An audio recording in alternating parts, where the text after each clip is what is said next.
आज का जो वीडियो है ये एक रिएक्शन वीडियो होने वाला है। एक रीसेंट वीडियो में जो लॉजिकल आयाम, जो कि मैं कहूँगी एक बहुत ही वन ऑफ रिस्पेक्टेबल चैनल्स माना जाता है इन टर्म्स ऑफ जो इनके होस्ट हैं रवि जी, ये काफ़ी अच्छे लॉजिकल एजुकेटेड तर्क देते हैं। रिसेंटली ही अभी उन्होंने आचार्य प्रशांत पे रिएक्ट करते हुए एक डिटेल्ड वीडियो बनाई है। एक तरीके से उन्होंने क्वेश्चन किया है, एक स्केप्टिकल और क्रिटिकल एनालिसिस किया है आचार्य प्रशांत की फिलॉसफीज का, उनके वेदांतिक इंटरप्रिटेशन का, और क्रिटिसिज्म पॉइंट्स और कंट्रोवर्सीज भी रखे हैं। और जैसा कि मेरे ऑडियंस को पता होगा काफी लोगों को कि मैं खुद भी आचार्य प्रशांत के गीता सेशन से जुड़ी हुई हूँ। मैं खुद भी उनकी एक स्टूडेंट हूँ जो उनसे फिलॉसफी सीख रही हूँ करेंटली 2 साल से। तो मुझे लगा कि इस वीडियो में रिएक्ट करना बहुत जरूरी हो जाता है ताकि एक रिस्पॉन्सिबल तरीके से,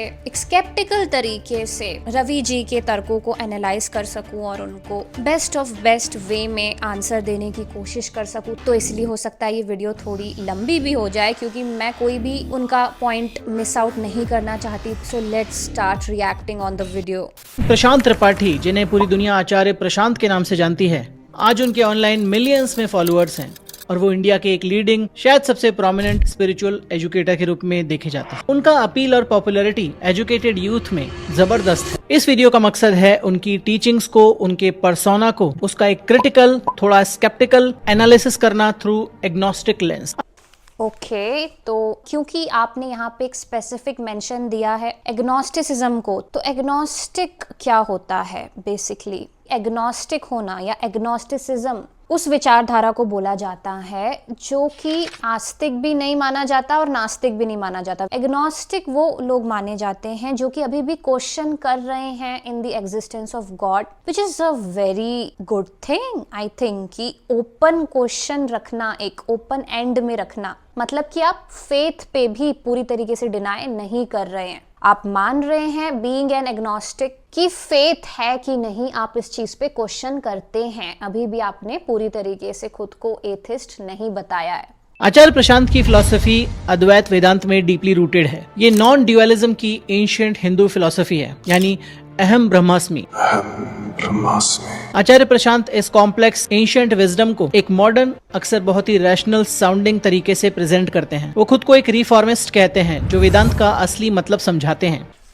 नहीं, ऐसा नहीं है। वो खुद को रैशनलिस्ट तरीके से प्रेजेंट नहीं करते हैं। ऐसे काफ़ी इंटरव्यूज़ में उन्हें डायरेक्टली ये क्वेश्चन किया गया है अबाउट रेशनैलिटी, तो उन्होंने खुद एक्सेप्ट किया है। अभी रिसेंटली ही सार्थक गोस्वामी के साथ जो उनका पॉडकास्ट था, वहाँ उन्होंने बोला है कि rationality is not the ultimate thing. तो रेशनैलिटी तरीके से प्रेजेंट करते हैं। यहाँ जो आप ये बोल रहे हैं तो ऐसा लग रहा है कि वो वैसे तो फेथ छुपा छुपा के जो है प्रमोट करते हैं, लेकिन बस स्टेज में खुलेआम सबको इम्प्रेस करने के लिए रेशनैलिटी का सपोर्ट करते हैं। तो ऐसा नहीं है, वो खुलेआम बोलते हैं कि रेशनैलिटी ही एंड है। ये मान लेना भी एक अंधविश्वास है। जो ऑब्जर्वर इफेक्ट पूरा कॉन्सेप्ट है न्यूरोसाइंस का, जो मैंने अपनी रीसेंट आर्टिफिशियल इंटेलिजेंस वाली वीडियो में इस कॉन्सेप्ट को पूरा एक्सप्लेन किया था, वो भी ये कहती है कि जब बात आती है वो फाइनल कॉल लेने की, कि कोई भी डिसीजन क्या लेगा एक इंसान, ए में जाएगा या बी में जाएगा, कौन सी राह चुनेगा इंडिविजुअल, तो वो कहाँ से आता है, उसका सोर्स क्या है, वो तो कंप्लीटली सब्जेक्टिव होता है। वो आप नहीं कह सकते कि 2 इंडिविजुअल के लिए सेम होगा। तो क्या इस चीज को रेशनली सोच के डिफाइन किया जा सकता है?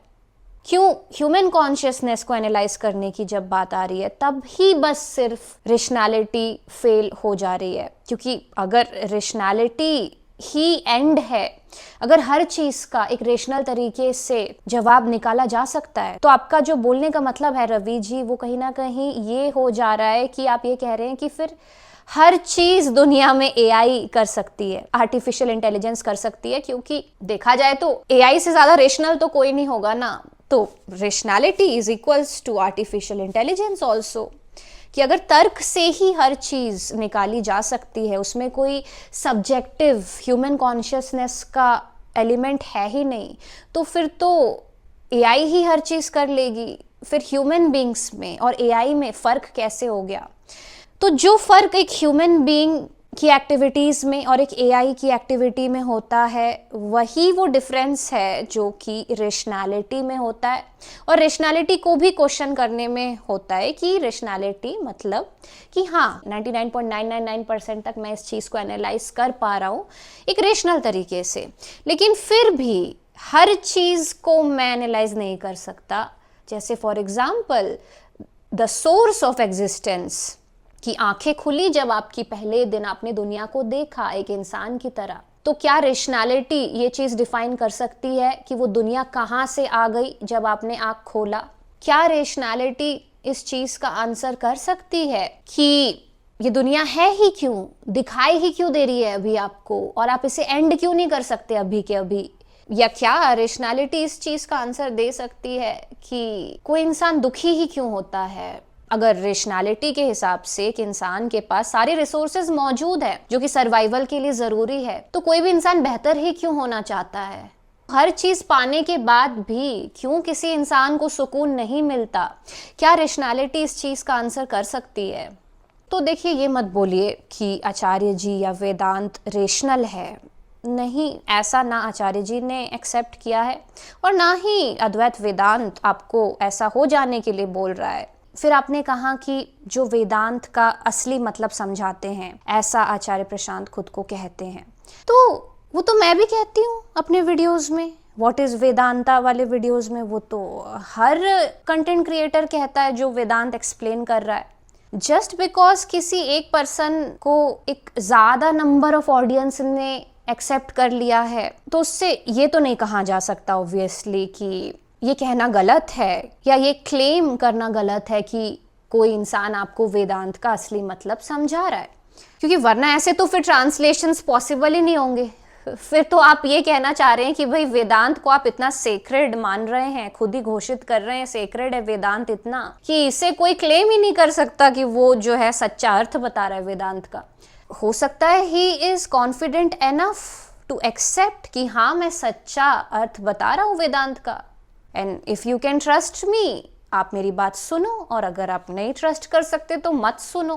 अद्वैत वेदांत ही क्यों? इतनी सारी फिलोसॉफिकल ट्रेडिशंस हैं दुनिया भर में। वेदांत की भी अपनी हिस्ट्री रही है, उसमें भी अलग अलग तरह के स्कूल ऑफ थॉट्स, अलग अलग तरह की डिबेट्स रही हैं। जैसे सबसे पहले बात आती है अद्वैत वेदांत की, जो ओरिजिनल नॉन ड्यूअलिज्म है, जिसे शुरू किया था आदि शंकराचार्य ने। उसके बाद आता है विशिष्ट अद्वैत वेदांत यानी क्वालिफाइड नॉन ड्यूअलिज्म, जो कहते हैं आत्मन और ब्रह्मन एक ही रियल अल्टीमेट रियलिटी का पार्ट है, लेकिन एक कंप्लीट नॉन ड्यूअलिटी नहीं। एक और स्कूल ऑफ थॉट है द्वैत अद्वैत का यानी ड्यूअलिस्टिक नॉन ड्यूअलिज्म। आत्मन और ब्रह्मन रिलेटेड हैं बट दोनों आइडेंटिकल नहीं हैं। तो क्या आचार्य प्रशांत उन सबको, उन सारे नुआंसेस को एड्रेस करते हैं या सिर्फ एक पर्टिकुलर इंटरप्रिटेशन को ही असली वेदांत के रूप में प्रस्तुत करते हैं? ओके, तो जैसा कि आपने कहा कि अद्वैत वेदांत ही क्यों, कि क्यों आचार्य जी ने अद्वैत वेदांत को ही चूज किया, तो इसका जो जवाब है कहीं ना कहीं आपने खुद ही दे दिया है आगे।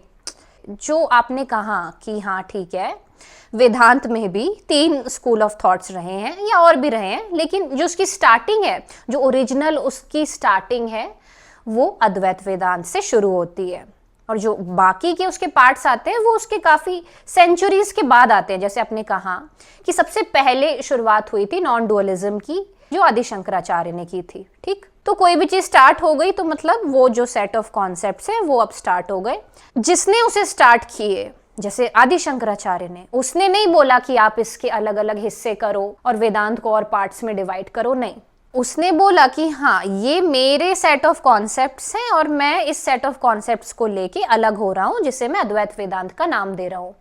अब आगे जाके फिर आप वेदांत के कितने हिस्से करोगे और वेदांत को किन किन चीज़ों के साथ लिंक करोगे, उसमें आदि शंकराचार्य के अद्वैत वेदांत का कोई भी सरोकार नहीं है, राइट। तो जैसे पहला आपने नाम लिया विशिष्ट अद्वैत वेदांत का, क्वालिफाइड नॉन डुअलिज्म, तो वो बाय फैक्ट आपने खुद ही बोला कि वो 11th सेंचुरी में आया, मतलब अद्वैत वेदांत के 200 साल बाद, 300 साल बाद आया लगभग। तो आदि शंकराचार्य का कोई भी लेना देना नहीं है उससे, पहली बात क्लियर हम कर दें। दूसरी चीज, आप खुद ही जो बोल रहे हैं कि विशिष्ट अद्वैत वेदांत क्या डिफाइन कर रहा है, ठीक है, आप खुद ही बोल रहे हैं जो कह रहा है कि आत्मन और ब्रह्मन एक ही अल्टीमेट रियलिटी का पार्ट है, लेकिन एक कंप्लीट नॉन डुअलिटी नहीं। क्वालिफाइड नॉन ड्यूअलिज्म, जो कहते हैं आत्मन और ब्रह्मन एक ही रियल अल्टीमेट रियलिटी का पार्ट है, लेकिन एक कंप्लीट नॉन ड्यूअलिटी नहीं। पहली बात तो आत्मन और ब्रह्मन एक ही रियलिटी का पार्ट है, ये पूरा कॉन्सेप्ट अद्वैत वेदांत का है ही नहीं। ये बिल्कुल अलग कॉन्सेप्ट है। आत्मन और ब्रह्मन एक ही रियलिटी का पार्ट है, और वो जो एक रियलिटी है वो नॉन डुअलिटी नहीं है। तो ये तो मुझे खुद ही बेसलेस कॉन्सेप्ट लग रहा है। इसका प्रचार भी क्या करना। आत्मा और ब्रह्मन पहली बात तो क्या आपका मतलब ब्राह्मण से है? क्या आपका मतलब ब्रह्म से है? ब्राह्मण मतलब क्या? ब्राह्मण का मतलब फिर आप क्या ये कह रहे हैं कि कोई इंसान है, और आत्मा मतलब क्या आप सोल कह रहे हैं कि ये दोनों एक रियलिटी का पार्ट है?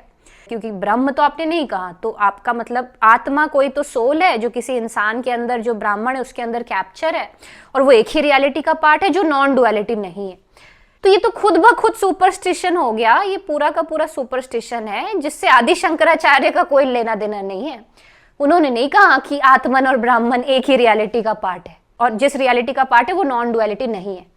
भाई नॉन डुअलिटी के हिसाब से पहली बात तो उपनिषदों के हिसाब से उपनिषद इक्वल्स टू नॉन डुअलिटी, ठीक है। तो पहली बात तो प्योर अद्वैत वेदांत है, उसके हिसाब से ब्रह्म is a separate word and ब्राह्मण इज अ सेपरेट वर्ड। और जो ब्रह्म है वो किसी एक इंसान को नहीं बोला जा सकता कि ये ब्रह्म है। ब्रह्म इज होल प्रकृति। आप पूरी प्रकृति को ब्रह्म बोल सकते हैं।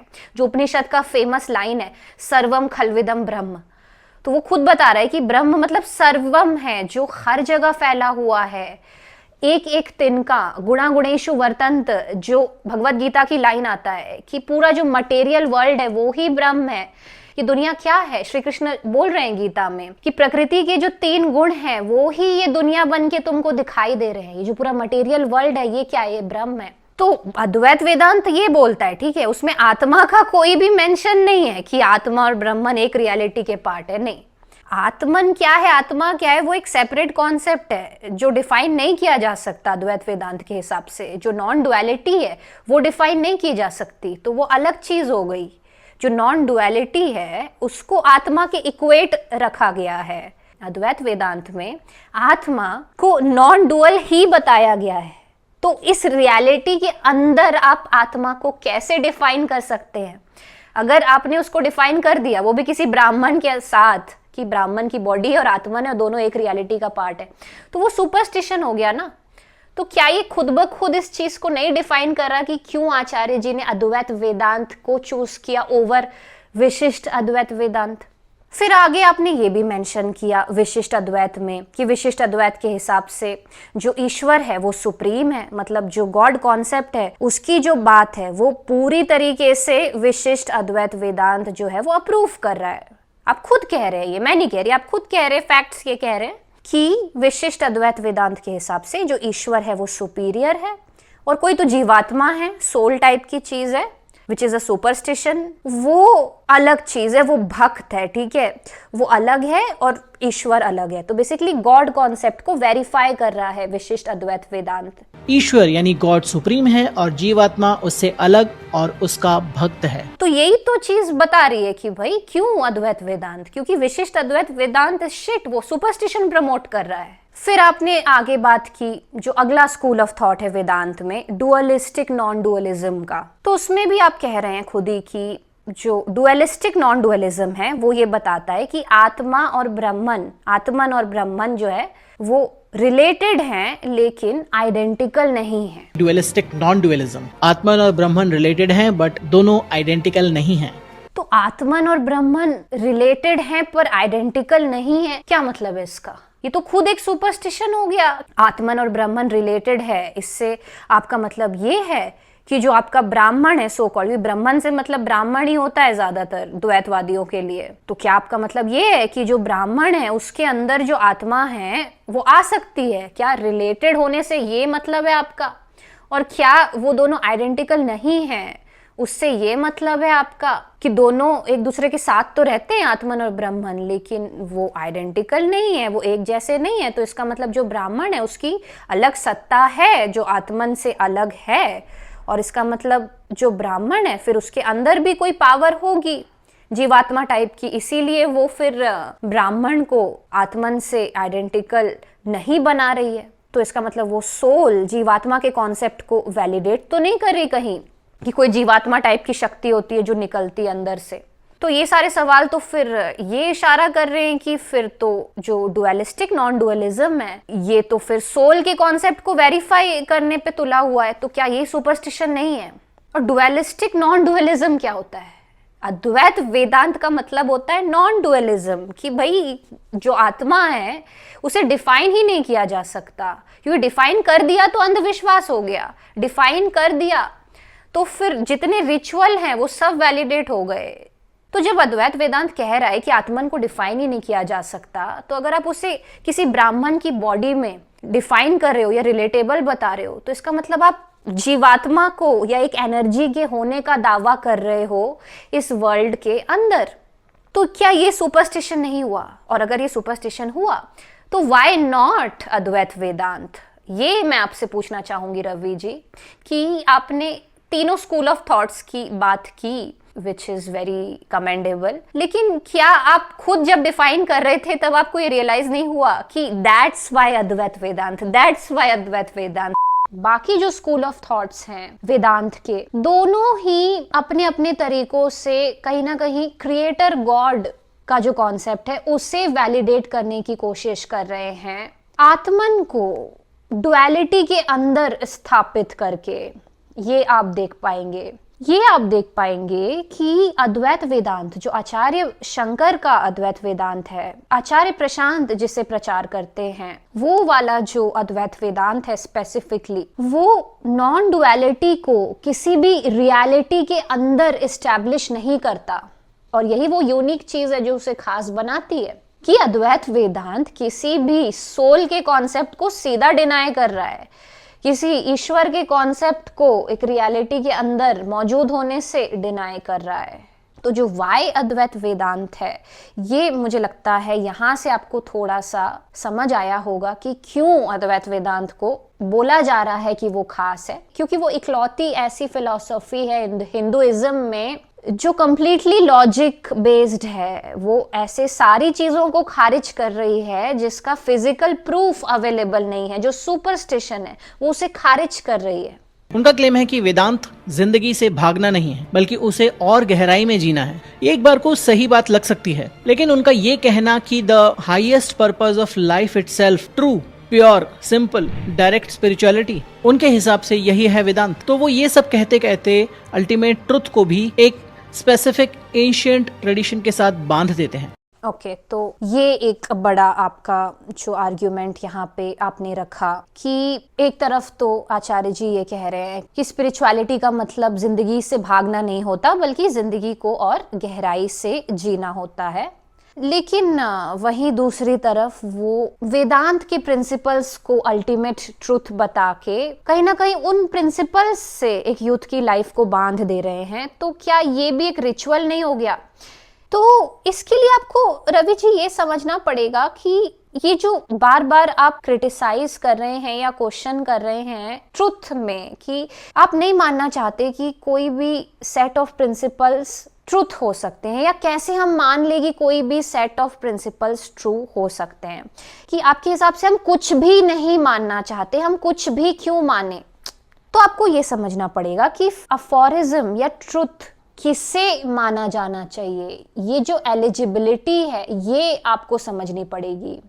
और यही यहाँ पे आचार्य जी भी एक्सप्लेन करने की कोशिश कर रहे हैं कि क्यों बोला जा रहा है कि ये जो सेट ऑफ प्रिंसिपल्स हैं ये ट्रू हैं। तो क्या होता है अफोरिज्म?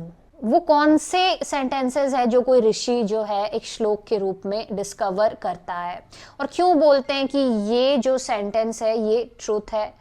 वो इसलिए क्योंकि वो एकमात्र सेट ऑफ लाइन होती है या कॉन्सेप्ट होता है जो हर इंसान में लागू करेगा ही करेगा, इसीलिए उसे ट्रुथ बोला जाता है या एफोरिज्म बोला जाता है। फॉर एग्जाम्पल, कोई भी लाइन जो ऐसा कहती है कि जीवन दुख है, अब ये वैसे तो कहा था गौतम बुद्ध ने, लेकिन जीवन दुख है ये चीज उपनिषद के श्लोक भी वेरीफाई कर रहे हैं कि अगर इंसान है तो उसकी चेतना में दुख होगा ही, और फिर दुख से जो दूर जाना है वो कैसे जाना है उसके स्टेप्स उपनिषद भी बताते हैं अपने श्लोकों के थ्रू। और अगर आप बुद्धिज्म में गौतम बुद्धा का जो अष्टांग मार्ग देखेंगे, वहां पे भी ये चीज है कि जीवन दुख है, और उसके बाद उस चीज को वो एक्सेप्ट करते हैं और फिर वो मार्ग बताते हैं कि इस दुख को दूर कैसे किया जाए। तो अगर दुख का कॉन्सेप्ट आप स्पेसिफिक लेंगे यहाँ पे, तो ये हर इंसान में मौजूद होगी। ऐसा नहीं हो सकता कि कोई जो मॉडर्न इंसान है उसे तो दुख महसूस नहीं होता, लेकिन जो पुराने ऋषि थे उनको दुख महसूस होता था। क्योंकि हम इंसान हैं, क्योंकि हम ह्यूमन बीइंग है, तो हम बाय डिफॉल्ट बेचैन भी होंगे, दुखी भी होंगे। तो ये वो वन ऑफ एकमात्र सेंटेंसेस हैं जो कि ट्रू है, ये आप फिर उसे कंसिडर कर सकते हैं, क्योंकि ये हर इंसान के लिए वेरीफाइबल है कि इंसान जो है उसको दुख महसूस होगा ही, और जो उसकी मेन टेम्पटेशन रहेगी वो क्या रहेगी, उस दुख से दूर जाना, और ये हर इंसान में रहेगी irrespective of time, which makes it verifiable, right.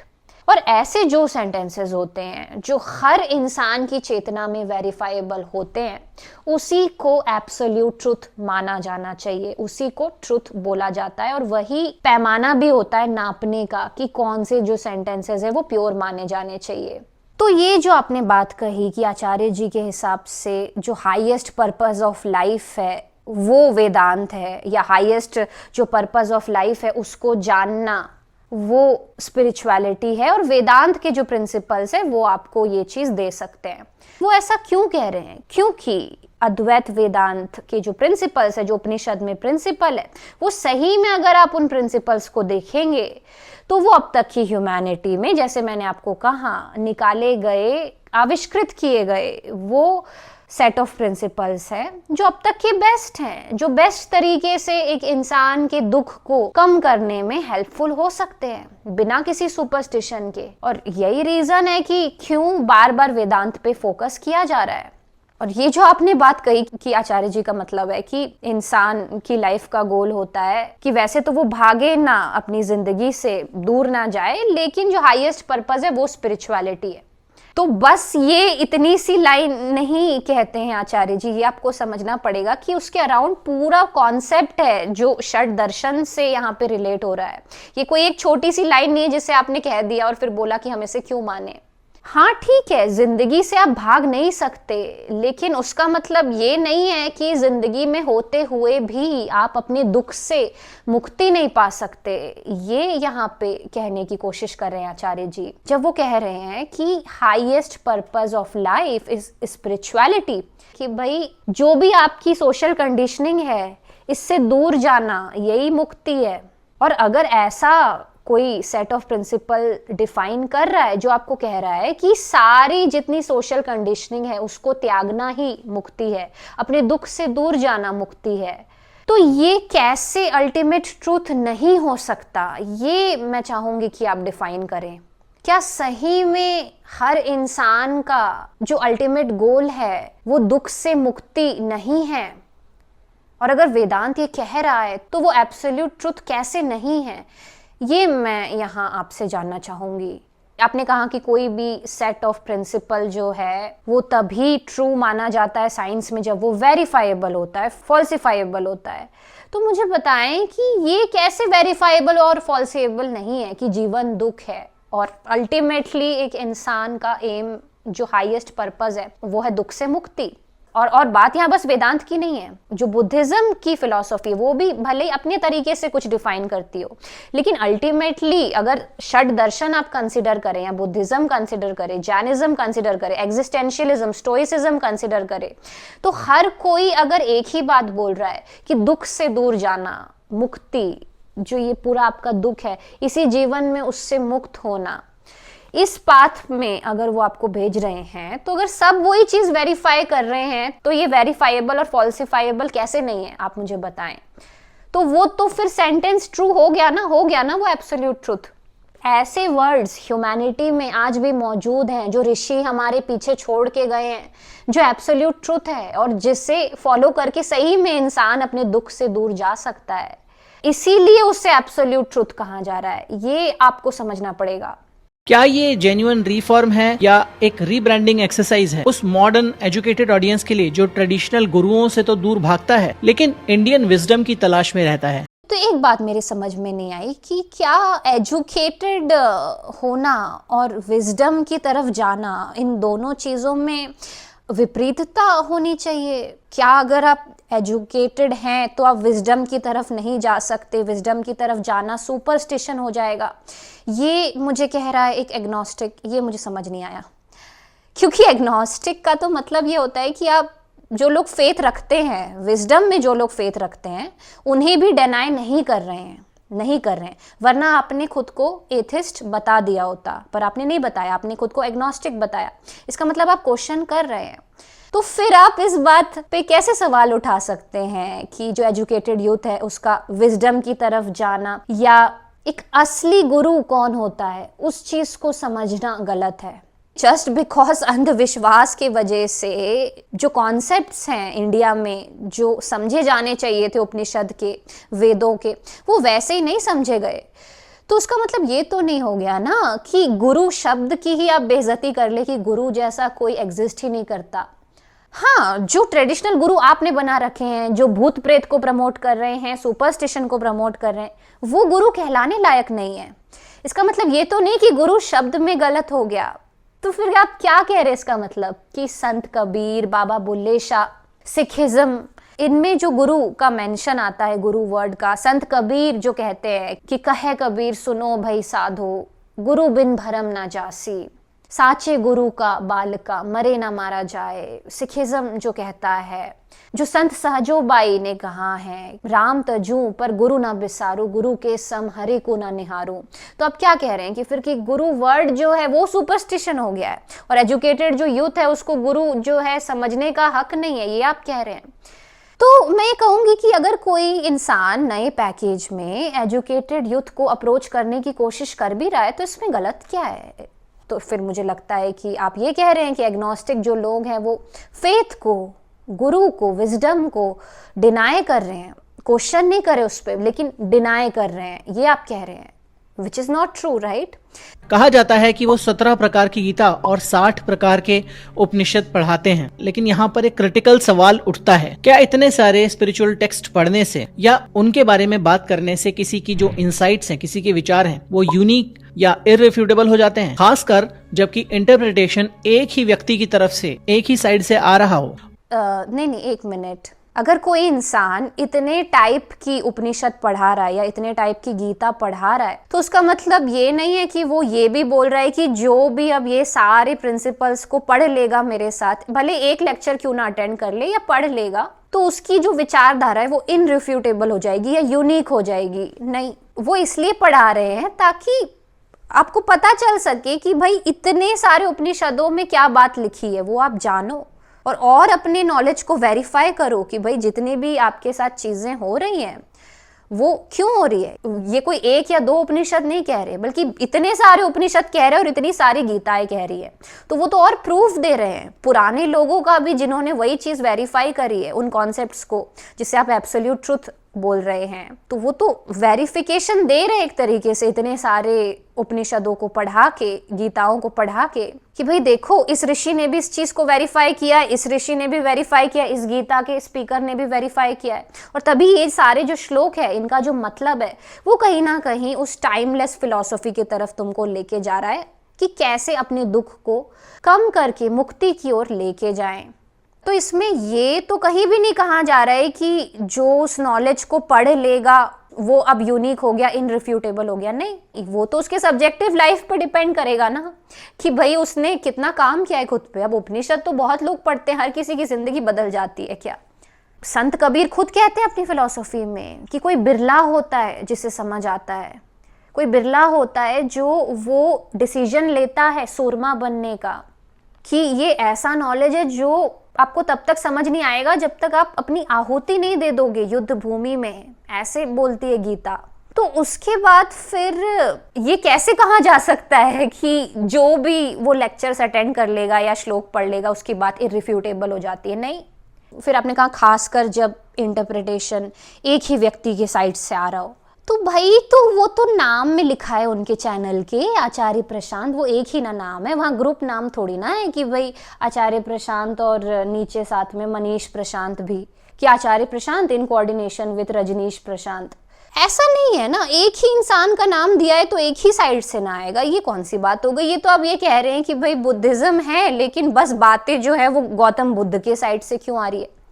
फिर तो आप जो बातें कह रहे हैं वो भी आप ही के साइड से आ रही है, क्योंकि आपके चैनल का नाम है लॉजिकल आयाम, यहाँ भी 3-4 होस्ट हमें दिख नहीं रहे। और अगर उन्हें बस अपने ही साइड से बोलना होता तो वो इतने सारे उपनिषद और गीता एक्सप्लेन क्यों करते। इतने सारे उपनिषद एक्सप्लेन करने का मतलब ही यही है कि वो सारे ऋषियों के जो पॉइंट ऑफ व्यू है वो जनता तक रखना चाहते हैं। एक स्केप्टिक के लिए कोर इशू वही रहता है कि क्या ये एक डॉगमा का, हर धर्मिता का जेन्युइन रिजेक्शन है या सिर्फ एक सिलेक्टिव इंटरप्रिटेशन है जो एक एंशिएंट टेक्स्ट को एक सेक्रेड पेडेस्टल पर रखती है कि इस पर सवाल नहीं करने का।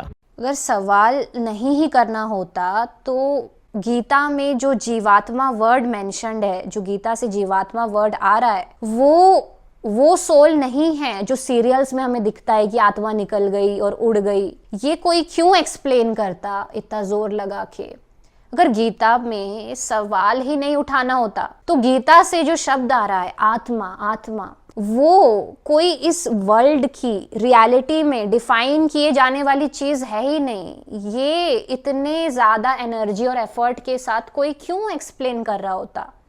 अगर जस्ट बिकॉज कोई बुक जो है वो सेक्रेड है इसीलिए उस पर सवाल नहीं उठाया जाना चाहिए, यही मैसेज उन्हें देना होता, तो अब तक के जितने भी ट्रांसलेशंस किए गए हैं भगवद गीता में उससे अलग सवाल उठा के कोई इतनी यूनिक ट्रांसलेशन क्यों दे रहा होता कि वो पूरे देश भर में फेमस हो जाए कि भाई ये जो बंदा है ये भगवद गीता के ऐसे अर्थ बताता है जो अब तक किसी ने नहीं बताए। तो बिना सवाल उठाए किसी सेक्रेड बुक के ऊपर कोई कैसे ये इंटरप्रिटेशन करता और लोगों पे फैलाता। उस पे सवाल उठाए गए हैं, वो कॉन्सेप्ट्स एक्सप्लेन किए जा सकते हैं, सवाल उठाए जा सकते हैं, तभी तो ये सब किया गया ना, वरना ये होता ही क्यों। सीधा ये भी बोल के छोड़ दिया जा सकता था कि भाई ये श्लोक है गीता के और इसे चैंट कर लो कथा की तरह, इसे समझने की जरूरत नहीं है। अगर कोई इंसान बार बार बोल रहा है कि चैंटिंग से कुछ नहीं होगा बल्कि उसे समझना पड़ेगा, तो ये तो बात पहले ही प्रूफ कर रही है ना कि वो खुद बोल रहा है ये चीज कि कोई भी लाइन या फिलॉसफी इतनी सेक्रेड नहीं हो सकती कि आप बस उसे चैंट करें और छोड़ दें। श्लोकों के मतलब एक्सप्लेन करना, ये पहली चीज तो इसी चीज को दर्शाता है कि भाई सामने वाला उसे सेक्रेड मान के अनक्वेश्चनेबल नहीं छोड़ना चाहता है बल्कि क्वेश्चनेबल बनाना चाहता है, तभी वो उसे समझा रहा है, एक्सप्लेन कर रहा है।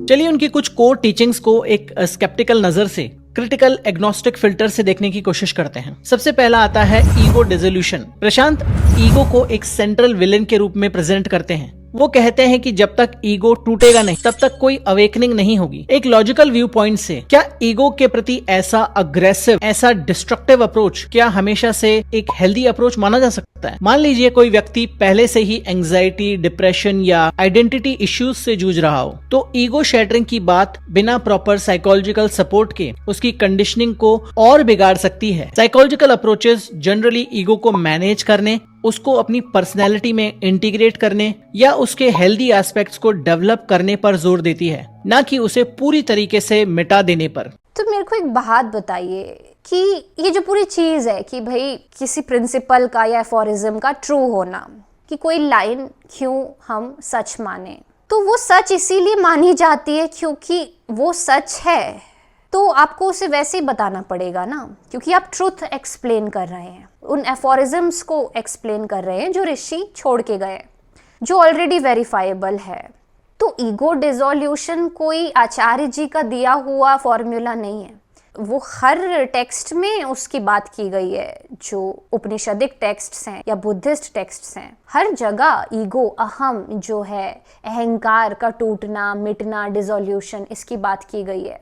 इसमें एग्रेसिव स्टैंस कैसे आ गया? जब कोई इंसान ईगो के दुख को मिटाने में हेल्पफुल जो प्रिंसिपल्स है उसे एक्सप्लेन करे, तो वो एग्रेसिव कैसे हो गया? तो ईगो एक विलन है, ये ट्रुथ है, लेकिन ये भी ट्रुथ है जो वो एक्सप्लेन कर रहे हैं कि ईगो ऐसा नहीं कि बस विलन है, यहाँ पे बस आप आधे अधूरे कॉन्सेप्ट देखेंगे तो आपको समझ नहीं आएगा।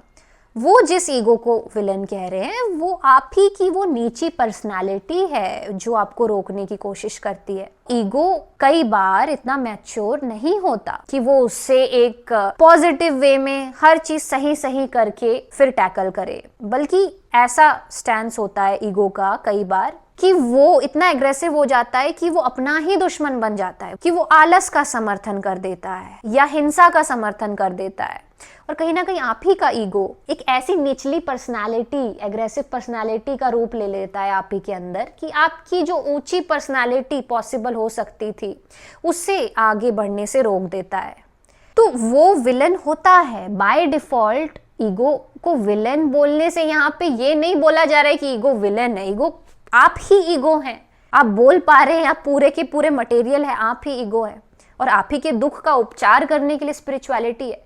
ईगो के एक पार्ट को विलन बोला जा रहा है यहाँ पे, पर्सनालिटी के एक दूसरे हिस्से को विलन बोला जा रहा है यहाँ पर, विलन नहीं। सतर्क रहने को कहा जा रहा है ताकि इसी ईगो की जो दूसरी पर्सनालिटी बन सकती है इस निचली पर्सनालिटी से दूर जाके, वो पॉसिबल हो सके। ऐसे कई वीडियोस हैं आचार्य जी के जहाँ पे उन्होंने ये भी बोला है कि अहंकार ही परमार्थ भी बन सकता है। तो हर बार ईगो को खराब नहीं बोला जा रहा। अगर वेदांत में ईगो के प्रति एक एग्रेसिव स्टैंस ही रखा जा रहा होता तो अहम का मतलब ईगो होता है, राइट? ईगो ही होता है अहम का मतलब वेदांत में। अहम इक्वल्स टू ईगो। तो अहम को ब्रह्म से इक्वेट क्यों किया होता? तो जो इकलौती हिंदुइज्म की फिलॉसफी ये कह रही है कि अहम, ईगो इज इक्वल्स टू ब्रह्म, अहम ब्रह्मास्मि, तुम ही हो वो तत्वमसि। तो आप कैसे कह सकते हैं कि वो फिलॉसफी या उस फिलॉसफी का प्रचारक ये बोल रहा है कि ईगो के प्रति एक एग्रेसिव स्टैंस रखा जा रहा है? एग्रेसिव स्टैंस किसी के प्रति अगर आप रखते हैं तो उसे आप ब्रह्म से इक्वेट नहीं करते। नेक्स्ट है rejection of religious dogmas and rituals. ये एक ऐसा एरिया है जहां पर आचार्य प्रशांत के साथ सारे एथीस्ट, सारे एग्नोस्टिक लोग वो साथ में खड़े हुए दिखते हैं। उनका ब्लाइंड फेथ पर बात करना, बेमतलब के रिचुअल्स को तोड़ देना, देवताओं के साथ बार्गेनिंग करने वाली मेंटेलिटी का खुला विरोध बहुत ही रिफ्रेशिंग है। वो कहते हैं रिजेक्ट ऑल दैट। साथ ही उनका ये कहना कि इंडिया इसलिए गुलाम नहीं था क्योंकि लोग बहुत स्पिरिचुअल थे, बल्कि इंडिया इसलिए गुलाम था क्योंकि लोग बिल्कुल भी स्पिरिचुअल नहीं थे, सिर्फ रिचुअलिस्टिक थे। ये भी एक थॉट प्रोवोकिंग स्टेटमेंट है। लेकिन यहाँ पर एक पैराडॉक्स भी बहुत तेजी से सामने आता है। जब वो ट्रेडिशनल रिलीजियस स्ट्रक्चर को बहुत शिद्दत के साथ डिसमेंटल करते हैं तो फिर वो अल्टीमेटली एक और स्ट्रक्चर, पैरेलल स्ट्रक्चर खड़ा कर देते हैं जो शास्त्रों की, उपनिषदों की सही समझ पर, सही सोच पर खड़ा हुआ है। तो बड़ा सवाल उठता है कि जब सारे स्क्रिप्चर्स गलत हो सकते हैं तो वेदांतिक स्क्रिप्चर्स को इस स्क्रूटनी से अलग क्यों रखा गया? उनको एग्जेम्प्ट क्यों कर दिया गया? नहीं, वेदांतिक टेक्स्ट्स को इस स्क्रूटनी से अलग पहली बात तो नहीं रखा गया है। अगर अलग रखा गया होता स्क्रूटनी से तो सारे वेदांत के स्कूल ऑफ थॉट्स को एक्सेप्ट कर लिया होता आचार्य जी ने, राइट? विशिष्ट अद्वैत वेदांत भी, फिर द्वैत अद्वैत वेदांत भी, जो आपने कहा dualistic non dualism, qualified non dualism, लेकिन उसको रिजेक्ट किया ना। तो ऐसा नहीं कि वेदांत पे स्क्रूटनी नहीं लगाई स्क्रूटनी, दो को रिजेक्ट किया और फिर एक जो उनको लगा कि नहीं ये बिल्कुल भी डॉगमेटिक नहीं है उसको चूज किया। और दूसरी चीज जो आपने कही कि आचार्य जी ने कहा है कि इंडिया इसलिए गुलाम था क्योंकि वो स्पिरिचुअल नहीं था, जो रियल स्पिरिचुअलिटी है वो मिसिंग थी, विच इज ट्रू। क्योंकि जो रियल स्पिरिचुअलिटी है, जो वेरीफाइबल स्पिरिचुअलिटी है, जो फॉल्सिफाइबल स्पिरिचुअलिटी है, वो नहीं फॉलो करता था इंडिया। ज्यादातर इंडिया, आपको भी पता है कि जब गुलाम आज़ादी का टाइम था या उसके पहले भी जो इन्वेडर्स आए वो वाला जो टाइम था, ये वो टाइम है जब अंधविश्वास बहुत बढ़ गया था इंडिया में। इनफैक्ट आदि शंकराचार्य के जाने के बाद से, बुद्धिज्म के एंड के बाद से ही जो बाकी पूरा टाइम पीरियड रहा है इंडिया में, जब मनुस्मृति आई, पुराण आए, तब ये देखा गया कि एक अंधविश्वास फैला और जो रियल प्रिंसिपल्स थे स्पिरिचुअलिटी के, उससे इंडिया दूर हो गई। तो इसमें ऑल्टरनेट मॉडल स्पिरिचुअलिटी वाला खड़ा करने का कहाँ से बात आ रहा है? आप खुद एग्नोस्टिक हैं तो आप तो मानते हैं ना इस चीज में कि हाँ, फेथ जिनमें है उसे हम रिजेक्ट नहीं कर रहे बल्कि हम क्वेश्चन करेंगे। तो फेथ जिनमें है, अगर आप उन्हें रिजेक्ट नहीं कर रहे हैं, आप एथिस्ट अगर नहीं है पूरी तरीके से, तो आप स्पिरिचुअलिटी का जो ऑल्टरनेट पिलर आप दिखा रहे हैं उसे आप कैसे रिजेक्ट कर सकते हैं? तो या तो आप ये कह दीजिए कि भाई आप पूरी तरीके से एथिस्ट हैं, कि आप बिल्कुल भी फेथ को नहीं मानते और सारे जो फेथ से रिलेटेड प्रिंसिपल्स हैं उनका खंडन कीजिए। लेकिन अगर आप कह रहे हैं कि आप एग्नोस्टिक है, तो ये तो आप नहीं कह सकते कि स्पिरिचुअलिटी एग्जिस्ट नहीं करती। वो एस्ट्रोलॉजी को एकदम बकवास कहते हैं, और कहना भी चाहिए क्योंकि वो एक स्यूडो साइंस है। लेकिन क्या वो ब्राह्मण और आत्मन के एग्जिस्टेंस या फिर रीबर्थ के कॉन्सेप्ट को भी उसी साइंटिफिक स्क्रूटनी से देखते हैं, या वहां पर ये अनुभव की बात है कहकर अलग स्टैंडर्ड अप्लाई कर देते हैं? इसे सेलेक्टिव स्केप्टिसिज्म कहा जा सकता है। एस्ट्रोलॉजी का खंडन इसलिए किया जा रहा है क्योंकि वो स्यूडो साइंस है, वो अंधविश्वास है। कोई भी pre defined set of rules एक इंसान की जिंदगी नहीं डिफाइन कर सकते, क्योंकि वो संयोगिक होती है। आपको एस्ट्रोलॉजी नहीं बता सकती कि आप क्या डिसीजन लेंगे, वो कंप्लीटली आप पे डिपेंड करता है। आपकी लाइफ किसी सेट ऑफ रूल्स पे नहीं डिपेंड हो सकती। इसीलिए एस्ट्रोलॉजी को यहाँ पे खंडित किया जा रहा है, क्योंकि डिसीजन स्पॉन्टेनियस होते हैं, इंस्टेंटेनियस होते हैं ह्यूमन बींग्स के। लेकिन एस्ट्रोलॉजी क्या कहता है कि वो इंस्टेंटेनियस नहीं होते डिसीजन, वो प्रेडिक्ट किए जा सकते हैं, राइट? वो अलग बात हो गई। लेकिन ब्राह्मण, आत्मन, पुनर्जन्म, इनको भी आचार्य जी ये कह देते हैं कि ये स्यूडो साइंस नहीं है और इसे अनुभव आप करेंगे तभी आप इसे जान सकते हैं कि ये क्या है, ये कह के वैलिडेट करते हैं। ये बहुत गलत बात है, ये ऐसा मैं नहीं मानूंगी। क्योंकि पहली बात तो पुनर्जन्म जो पूरा कॉन्सेप्ट है आचार्य प्रशांत का, वो अपने आप में बहुत कंट्रोवर्शियल कॉन्सेप्ट है। अगर आप बस आचार्य प्रशांत पुनर्जन्म ये टाइप करेंगे तो आपको बहुत सारे वीडियोस मिल जाएंगे कि कैसे बहुत सारे जो रिलीजियस सपोर्टर्स हैं, जो फेथ पे बिलीव करने वाले लोग हैं, उन्होंने खुद इस बात का विरोध किया है कि आचार्य जी जिस तरीके से पुनर्जन्म को डिफाइन करते हैं दैट इज वेरी रेशनल, और वो इस चीज पे बिलीव नहीं करते। मैंने खुद भी बहुत सारी वीडियोस बनाई हैं जिसमें मैंने स्पेसिफिकली आचार्य प्रशांत की पुनर्जन्म फिलॉसफी को एक्सप्लेन किया है कि कैसे जो पुनर्जन्म का कॉन्सेप्ट है, जिसे लोगों ने सुपरस्टिशन एक क्रिएट करके एनालाइज वो लोग करने लगे हैं कि पुनर्जन्म मतलब कोई पास्ट लाइफ थी या नेक्स्ट लाइफ हो सकती है, तो उसको तो कंप्लीटली डिनाई करते हैं आचार्य जी। तो ये कहाँ से आ गया बात की वो पुनर्जन्म के कॉन्सेप्ट को अनुभव बोल के छोड़ देते हैं? वो तो बोल ही रहे हैं कि भाई अनुभव ही मिथ्या है, अनुभव is equals to ego which is मिथ्या, अनुभव इज इक्वल्स टू हार्मोन्स। तभी तो नॉन डुअलिज्म का पूरा कॉन्सेप्ट आ रहा है ना, ताकि आप अनुभव को समझ सके कि ये माया है।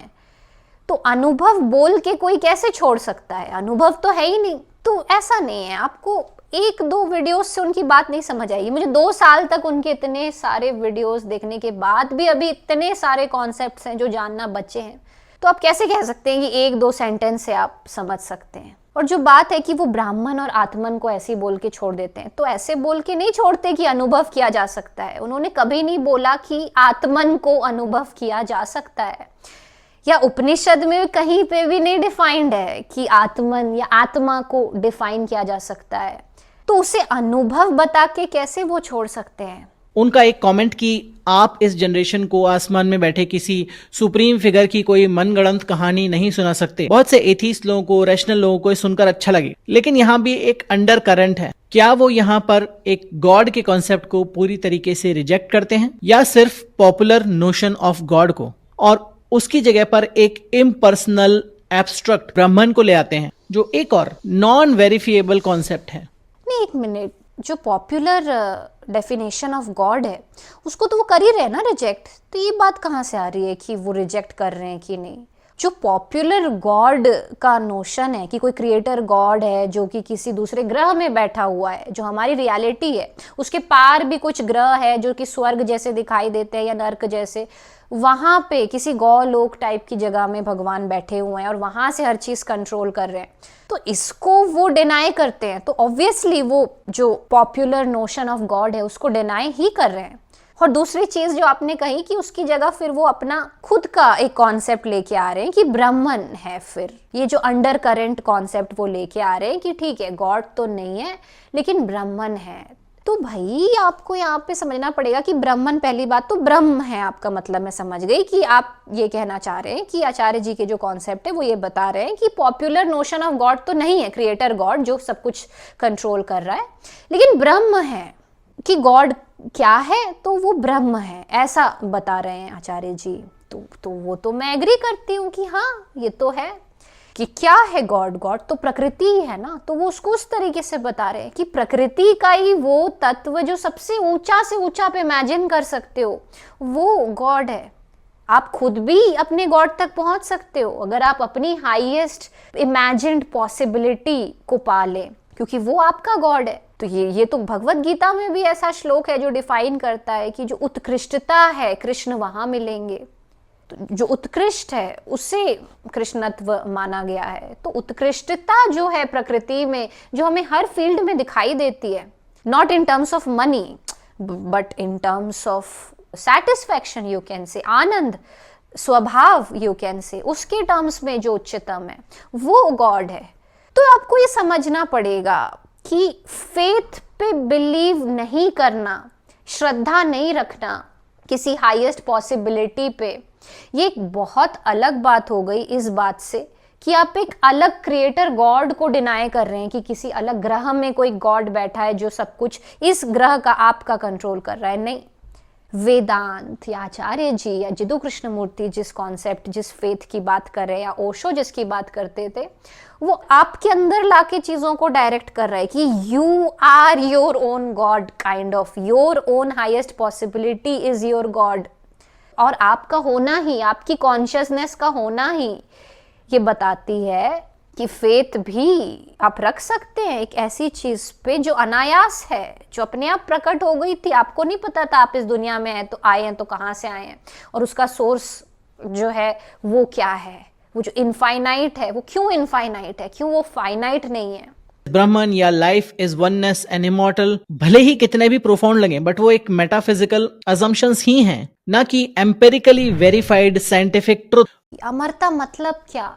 जब ऋषि या संत कहते हैं कि मरो हे जोगी मरो, मरण है मीठा, या जिस मरने से जग डरे मेरो मन आनंद, कब मरी हो कब भेटी हो पूरम परम आनंद, ये सब जो चीजें हैं कि क्यों बोल रहे हैं बार बार अलग अलग संत की मरो हे जोगी मरो, मरण है मीठा, ताकि तुम अमर हो सको। तो ये चीज क्यों बोली जा रही है? तो ऑब्वियसली कोई इंसान जो बार बार अंधविश्वास और सुपरस्टिशन का खंडन कर रहा होगा, वो ये तो नहीं बोलेगा ना कि तुम मर जाओ, मरो हे जोगी मरो, उसके बाद तुम अमर हो जाओगे। वो इंसान जो खुद पुनर्जन्म की थ्योरी, जो पास्ट लाइफ है या नेक्स्ट लाइफ की थ्योरी को रिजेक्ट कर रहा है, वो ये तो नहीं बोलेगा ना कि फिजिकली तुम मरो ताकि उसके बाद तुम अमर हो जाओ, तुम्हारी आत्मा अमर हो जाए, उसे मुक्ति मिल जाए। नहीं, राइट? आपको समझना पड़ेगा कि किस मरने की बात हो रही है। यहाँ ईगो के, अहम के लेवल पे बात हो रही है, आपके इनर वर्ल्ड की बात हो रही है। जिस तरीके से आप डिसीजंस लेते हैं, जिस तरीके से आप हो जाते हैं, उसकी बात हो रही है, उसको समझने की बात हो रही है कि ईगो को मरने के लिए यहाँ कहा जा रहा है कि देखो ईगो, ये जो तुम अलग अलग पर्सनालिटीज बने हुए बैठे हो, देखो कि ये मिथ्या है। ये जो तुम एथिस्ट बने बैठे हो, एग्नोस्टिक बने बैठे हो, ये देखो कि ये तुम हो गए हो, इसलिए ये तुम बन गए हो। बाय डिफॉल्ट तुम ऐसे नहीं थे, क्योंकि तुमने ये सारी थ्योरीज पृथ्वी में लर्न करी, आसपास के लोगों से सीखा, तो तुम अब ऐसे हो गए हो कि तुमने एक पर्टिकुलर सेट ऑफ रूल्स को अपनी आइडेंटिटी मान ली है। लेकिन उससे ये सच तो नहीं बदल जाता ना कि तुम तो हर पल तुम्हारा पुनर्जन्म हो रहा है, तुम हर पल बदल रहे हो। तुम तो हो ही नहीं, क्योंकि तुम होते तो तुम हर पल बदलते क्यों ऐसा होता कि वो पार्टनर जो तुम्हें आज से 5 साल पहले पसंद आ रहा था, आज तुम्हारा उसके साथ डिवोर्स हो गया। अगर ईगो नहीं बदलता, ईगो में पुनर्जन्म नहीं होता, तो क्यों ऐसा होता कि पहले तो तुम्हें कुछ और करना पसंद था पर अब तुम्हारा पैशन बदल गया। तो इस मरने की बात हो रही है कि जब ईगो अपने इस बार बार पुनरावृत्ति को देख लेता है कि उसका जो ये नई पर्सनालिटी का जन्म और फिर उस पर्सनालिटी का मर जाना और एक नई पर्सनालिटी का जन्म होता है, ये जो बार बार जो पुनर्चक्रण होता है, जो पुनरावृत्ति होती है, जब वो ये देख लेता है कि ये तो एक केमिकल चीज है, एक रिएक्टिव चीज है, मैं नहीं हूं ये, तब वो अमर हो जाता है। क्योंकि अब अगर वो मरेगा भी, अब अगर उसकी पर्सनालिटीज चेंज होगी भी, तो उसको पता है कि ये उसकी फोर्स्ड स्टेज्ड पर्सनालिटी है जिससे वो कभी भी बाहर आ सकता है। तो वो अब अमर हो जाता है क्योंकि वो अब कोई भी पर्सनालिटी ले सकता है, कोई एक पर्सनालिटी उसकी लाइफ टाइम नहीं डिसाइड करती। वो इस चीज को जब देख लेता है तब वो मर जाता है और अमर हो जाता है, क्योंकि अब ये पर्सनालिटीज के खेल से वो निकल जाता है। अब कोई उसे मार नहीं सकता बार बार, क्योंकि अब उसे पता है वो कुछ भी नहीं है, तो वो अब सब कुछ हो सकता है। तो इस मरने की और इस अमरता की यहाँ पे बात हो रही है, आपको समझना पड़ेगा। एक और क्रिटिसिज्म है oversimplification of mental health. Acharya Prashant अक्सर मॉडर्न साइकोलॉजी थेरेपी या इवन साइंटिफिकली बैक्ड प्रैक्टिसेस जैसे माइंडफुल मेडिटेशन को अक्सर अधूरा ज्ञान या सुपरफिशियल बोल देते हैं कि ये सब चीजें उन्हें वेदांतिक गोल जैसे मुक्ति या आत्मज्ञान तक नहीं लेके जाते। उन्होंने कुछ पॉपुलर सेल्फ हेल्प टेक्निक्स को भी सख्ती से क्रिटिसाइज किया है। अगर कोई व्यक्ति क्लिनिकल डिप्रेशन से या सीवियर एंजाइटी से या ओसीडी से या बाइपोलर डिसऑर्डर से जूझ रहा है, तो उसे सजेस्ट करना कि सिर्फ वेदांतिक ज्ञान ही अल्टीमेट समाधान है, ये एक ग्रॉस ओवर सिंप्लीफिकेशन है और उस व्यक्ति के लिए पोटेंशियली हार्मफुल है। ऐसे केसेस में एविडेंस बेस्ड मेडिकेशन और थेरेपी हमेशा ज्यादा बेहतर सॉल्यूशन होगा, क्योंकि वो साइंटिफिक एविडेंस पर बेस्ड है। नहीं, एक minute, mindful meditation scientific backed कैसे हो गया? हाँ, एक पर्टिकुलर आपका ब्रेन जो था बिहेव कर रहा था, आपने मेडिसिन ले ली और टेम्पररी तौर पे बिकॉज आपने एंटी डिप्रेसेंट्स खा लिए थे तो आपको अच्छा लग रहा था, वो साइंटिफिक है, वो अलग बात हो गई। लेकिन उसका मतलब ये नहीं कि परमानेंट सोल्यूशन आपको मिल गया। आपने ईगो को ही अपने समझ लिया। ईगो को ही समझ लेना साइंटिफिक कैसे हो सकता है? वहां तो न्यूरो साइंस भी आके रुक जा रही है, क्योंकि वो सब्जेक्टिव है। साइंस कॉन्शियसनेस को भले ही डिफाइन कर सकता है, ब्रेन को भले ही डिफाइन कर सकता है, लेकिन जो ईगो है, जो उसका डिसीजन मेकर है, उसको तो साइंस भी नहीं डिफाइन करता। तो ये आपको यहाँ पे समझना पड़ेगा कि आचार्य जी जो हैं वो माइंडफुल मेडिटेशन या थेरेपी या साइकोलॉजी को डिनाई नहीं कर रहे हैं। अगर आप उसकी हेल्प से ठीक हो सकते हैं, बहुत अच्छी बात है। वो बस ये कह रहे हैं कि वो एक एब्सोल्यूट प्रैक्टिस नहीं है। वो आप करके हो सकता है कि टेम्पररी तौर पे आप ठीक हो जाएं, हो सकता है कुछ महीनों तक आपने एंटी डिप्रेसिव पिल्स लिए या थेरेपी फॉलो की तो आप ठीक हो गए, लेकिन वो आपको आपके एग्जिस्टेंशियल जवाब नहीं दे सकता। जो एब्सोल्यूट ट्रुथ और टाइमलेस विजडम का जो कंटेंट है वो दे सकता है कि आप हो ही क्यों, ये रियलिटी क्या है, ईगो को समझना क्या है, वो जवाब वो नहीं दे सकता। तो spirituality is a different field जो कि ईगो को साथ साथ एनालाइज कर रही है इस पूरे वर्ल्ड के, ये आपको समझना पड़ेगा। तो स्पिरिचुअलिटी इस फील्ड में आ रही है जहां पे ईगो और वर्ल्ड दोनों को एनालाइज किया जा रहा है, ऑब्जर्वर और ऑब्जर्व्ड दोनों को एनालाइज किया जा रहा है। लेकिन साइंस में बस फिजिकल वर्ल्ड को एनालाइज किया जा रहा है, ना कि ईगो को। हो सकता है वो मेडिसिन को एनालाइज करके ले आए कि भाई ये मेडिसिन आप खाओ, आप ठीक हो जाओगे, पर ईगो को कैसे डिसीजन लेने चाहिए या ईगो को क्यों एम्पैथी या कंपैशन के साथ काम करना चाहिए, क्यों क्लाइमेट चेंज पे ध्यान देना चाहिए, इसका जवाब साइंस या थेरेपी ईगो को कैसे दे सकती है? थेरेपी ईगो को ये तो नहीं बता सकती ना कि आप क्या पता इसलिए दुखी हो कि आपने कभी क्लाइमेट चेंज में ध्यान नहीं दिया, क्योंकि आप जो हैं सबके साथ बुरा करते रहे। अब तक न जाने कितने जानवर आपकी वजह से मर गए क्योंकि आपने एनिमल क्रुएल्टी करी उनके ऊपर। तो हो सकता है उसका नतीजा ये रहा कि जो कनेक्टेड कॉन्शियसनेस है उस पर इस तरीके से प्रभाव आए कि आप भी अब गिल्ट महसूस कर रहे हैं, शायद कॉन्शियसली नहीं लेकिन सब कॉन्शियसली, क्योंकि पता है आपको वो गिल्ट तो है ही ना कि बुरा हो रहा है आपसे, आप देख रहे हैं क्लाइमेट चेंज हो रहा है पर कुछ बोल नहीं रहे, तो उस गिल्ट को आप कैसे छुपा देंगे? वो तो रहेगा ना ईगो में। तो ये जो समझना है, ये आप मुझे बताएं, ये साइंस कैसे समझा सकता है? ये तो स्पिरिचुअलिटी समझा सकती है। तो दोनों फील्ड्स अलग है, ये आपको समझने पड़ेंगे, वरना तो फिर फिलोसोफर्स का कोई मतलब ही नहीं था। अगर बस साइंस ही होता तो फिलॉसफी फिर क्यों है? साइंस के जो पैमाने हैं जो आपने कहे कि ये पैमाने हैं साइंस के, वो सारे पैमाने ईगो के साथ लागू नहीं हो सकते, क्योंकि ईगो एक ऐसी चीज है जो है ही नहीं फिर भी महसूस हो रही है, और वो कहाँ से आ गई इसका जवाब साइंस भी नहीं दे सकती। So that was it for this video guys. अगर यहाँ तक वीडियो देखी है तो चैनल को सब्सक्राइब करके ज़रूर जाइएगा, और आपके क्या ओपिनियन है इन सारे कॉन्सेप्ट्स पे ये आप मुझे ज़रूर बताइएगा। तो मिलते हैं ऐसी किसी एक और वीडियो में। Till then take care of yourself.